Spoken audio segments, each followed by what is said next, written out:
rangka memperingati Hari Manusia Dunia di Desa Kuala Selat, teman-teman. Begitu mari sama-sama berdoa kepada Allah SWT, apa yang kita tanam kita menghasilkan untuk kemakmuran rakyat Desa Kuala Selat. Amin. Bismillahirrahmanirrahim.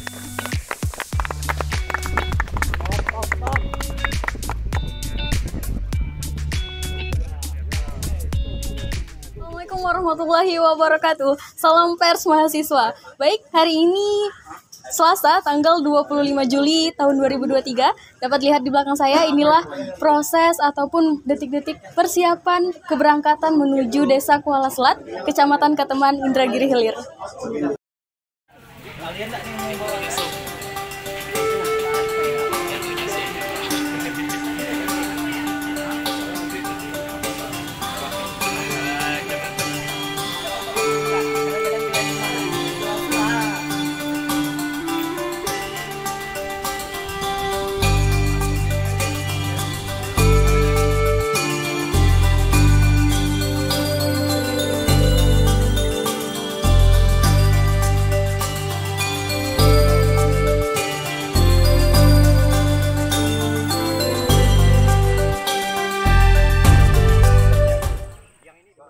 Assalamualaikum warahmatullahi wabarakatuh. Salam pers mahasiswa.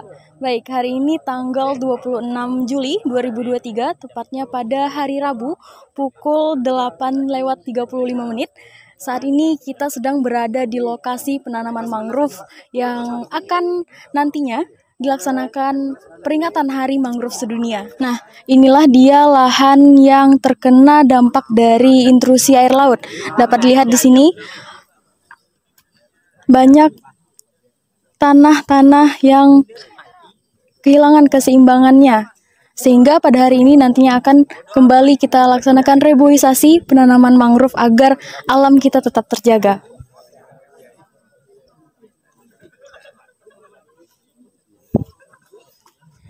Baik, nah saat ini saya sudah bersama Dekan Fakultas Ekonomi Bisnis Universitas Islam Indragiri dan BDPN, Bapak Zainal Arifin Husein, begitu Bapak. Dan di samping saya, di samping kiri saya juga ada Bapak Musyafa Ahmad SH dari Kasupokja Pengembangan dan Pemasaran Produk Mangrove. Nah, dapat kita lihat di sini Bapak ya, lingkungannya di sini lahannya sangat memprihatinkan begitu.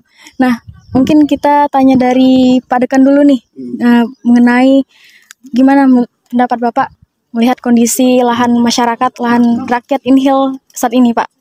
Ya, ini suatu kondisi bukti dampak krisis iklim yang sebenarnya sudah terjadi beberapa tahun yang lalu. Nah, bukti nyata ini kita harapkan menjadi tanda atau peringatan keras kepada kita semua bahwa perubahan iklim itu bukan lagi sebuah cerita, bukan lagi sebuah opini, tapi sebuah kenyataan yang kita semua harus bertindak cepat untuk dapat melakukan sesuatu, apakah itu pemulihan, apakah itu pemberdayaan ekonomi, sehingga hajat masyarakat atau petani itu bisa terselamatkan. Baik, terima kasih Bapak. Tentunya rusaknya lahan ini berdampak bagi ekonomi rakyat, Pak ya, khususnya di Inhil begitu ya Pak. Oke, Bapak Musyafa Ahmad, bagaimana Bapak melihat kondisi Inhil kita, khususnya di Kuala Selat hari ini? Kita kan kadang melihat masyarakat itu dilemanya di satu sisi mereka harus memenuhi nafkah sehari-hari, kebutuhan makan dan sebagainya. Di satu sisi sumber daya alam, lingkungan itu punya keterbatasan untuk memenuhi keinginan manusia. Jadi disitulah kita butuh arif, manusia itu butuh arif supaya tetap bisa makan, tapi gimana lingkungan bisa dimanfaatkan dalam jangka panjang.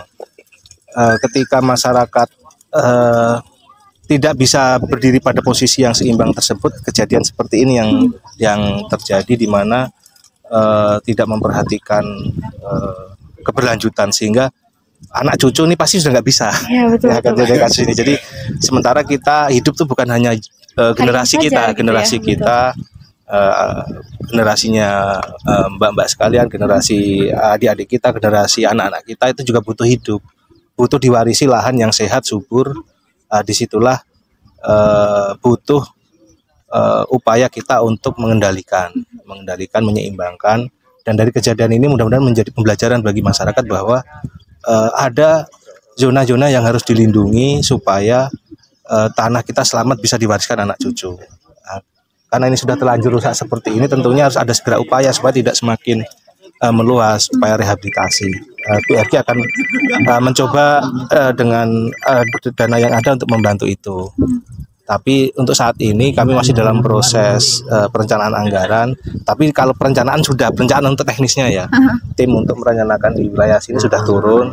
Tinggal ketersediaan anggaran dari Kementerian Keuangan. Tapi Kementerian Keuangan juga kami sudah rapat berkali-kali dan anggarannya sudah dialokasikan. Tapi butuh proses. Namanya ini uang rakyat, Pak.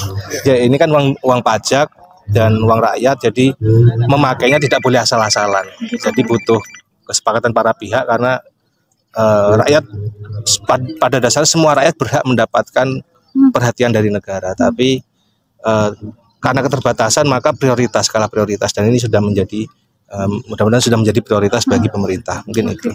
Baik Pak, sedikit lagi setelah kegiatan yang diadakan hari ini, kegiatan penanaman mangrove gitu, apakah nantinya kemudian ada lagi kegiatan-kegiatan yang nanti akan mendukung kembali penyelamatan mangrove, penyelamatan lahan inhale kita ini, bagaimana Pak? Jadi penyelamatan itu mangrove rehabilitasi ya, dalam konteks rehabilitasi itu kita tidak hanya menanam, karena kalau hanya menanam keberlanjutannya belum tentu. Jadi semua aspek harus diperhatikan, tata airnya, kondisi kesiapan lahannya supaya begitu ditanam nggak mati. Kita kan menanam untuk hidup, itu yang pertama. Terus yang kedua, bagaimana masyarakat di sini supaya punya tetap bisa makan. Jadi rehabilitasi jalan tapi tetap bisa makan, bukan karena rehabilitasi akhirnya malah nggak bisa makan, itu pasti nggak akan sustain, nggak akan berlanjut. Jadi dua hal itu yang harus kita dudukkan dan itu bukan kami, masyarakat. Nah, kita hanya support, jadi kuncinya di masyarakat. Mudah-mudahan nanti Pak Zainal dari Universitas Islam Indragiri yang juga ketua BDPN tetap aktif mendampingi masyarakat supaya masyarakat nanti terlibat aktif dalam program rehabilitasi, karena kuncinya di mereka yang tinggal hari-hari di sini, mereka yang hidup di sini, mereka yang akan menikmati. Kalau komitmen dari mereka nggak ada, ya nanti menanam untuk nggak akan hidup, nggak akan sustain. Jadi kita harapannya menanam untuk hidup, jadi supaya hidup itu banyak prasyarat yang harus disiapkan. Oke Bapak, terakhir untuk Pak Kepala BDPN nih, sekaligus dekan kita nih, Universitas Islam Indragiri, mengenai syarat-syarat dan ataupun kerjasama antara masyarakat tentunya Pak ya dengan alam juga. Apakah ada langkah-langkah yang sedikit tergambarkan yang akan diambil setelah kegiatan hari ini Pak? Ya, yang jelas kita terus melakukan upaya kampanye seperti ini, edukasi, salah satunya dengan melibatkan generasi muda. Jadi kita targetkan 5 tahun ini terus campaign dan mendorong keterlibatan multi pihak, masyarakat, para generasi muda yang kita harapkan untuk ikut ya mendorong. Saya senang sebenarnya situasi hari ini berbeda dengan tahun-tahun sebelumnya, bahwa perhatian generasi muda terutama kalangan pelajar dan mahasiswa hari ini cukup aktif ya, antusias sekali dengan isu yang terus kita keluarkan ini. Dan harapan kita dengan semakin meluasnya informasi ini akan banyak yang inisiatif yang itulah yang kita harapkan gitu ya. Artinya kita sadar bahwa kita tidak bisa bekerja sendiri, banyak pihak yang harus melibatkan banyak pihak gitu Pak ya. Ya. Baik, terima kasih Bapak. Terima kasih. Ya. Nah, itulah sedikit wawancara kita terhadap kedua orang-orang hebat hari ini menyelamatkan bumi inhale. Tentu rusaknya lahan kita akan berdampak pada rusaknya perekonomian rakyat juga, tentunya terutama di Indragiri Hilir. Saya Irma Suganda dan Sandito Renaldi melaporkan.